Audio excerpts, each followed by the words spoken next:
I was sitting in silence yesterday, just meditating, then I felt it. That cold chill. Those goosebumps that don't come from the wind, but from the weight of the world. Have you felt it lately? It feels like every time we pick up our phones, the headlines are screaming. Another road accident. Another plane crash. Natural disasters, rising sickness, the rumors of war, it's relentless. Sometimes, the rampant nature of it all becomes so overwhelming that you find yourself whispering a question to the ceiling. God, what is the plan? How much longer must humanity carry this? I'll be honest with you, I don't know every detail of his timing. I don't have a calendar for when the chaos stops. But as I sat there, I felt led to two specific Bible books, the ancient warnings of Isaiah and the final vision of Revelation. And as I read, I realized something. These aren't just old verses. They are a leak. A spill of hope for the future into our present pain. Let's read together what is recorded in Revelation, chapter 21, verse 4, the NIV version. It says, "He will wipe every tear from their eyes. There will be no more death or mourning or crying or pain." Think about that. For the old order of things has passed away. Tragedy is a dead language. A world where cruelty is a forgotten memory.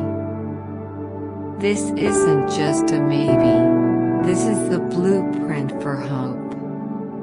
Anyways, what are your thoughts on this? Let me know in the comment below.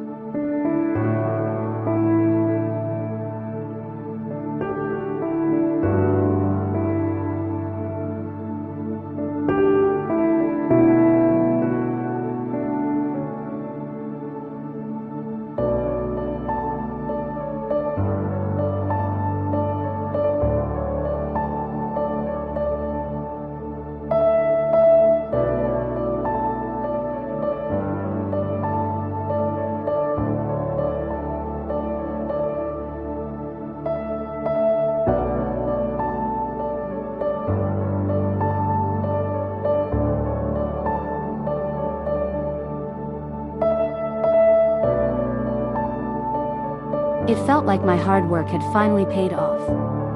But as time went on, things started changing. The working environment became difficult. My behavior started changing as well. Deep inside, I was not at peace. Eventually, I had to leave the job. And after that, depression slowly crept into my life. I was in a far county. I was alone. I had no close support system around me. And to make things harder, I felt ashamed to go back home. It felt like I had failed. But eventually, I had no choice. I went back home and waited until I could resume school again. Finally, I went back, continued my studies, and today I have graduated. Looking back at everything that happened during that journey, I have realized something very important. Hard work is important. Working smart is important. But the ability to actually enjoy the fruit of your labor is something deeper. It requires God's grace. It requires God's favor. Ecclesiastes chapter 3, verse 13 says, "That each of them may eat and drink, and find satisfaction in all their toil. This is the gift of God." That verse carries a very powerful truth. It reminds us that even the ability to enjoy the results of our effort is a gift from God. Today I understand something I didn't fully understand back then. When it is God's time, things align. You will have the energy you need. You will have access to the right information. You will meet the right people. Opportunities will open in ways you did not expect.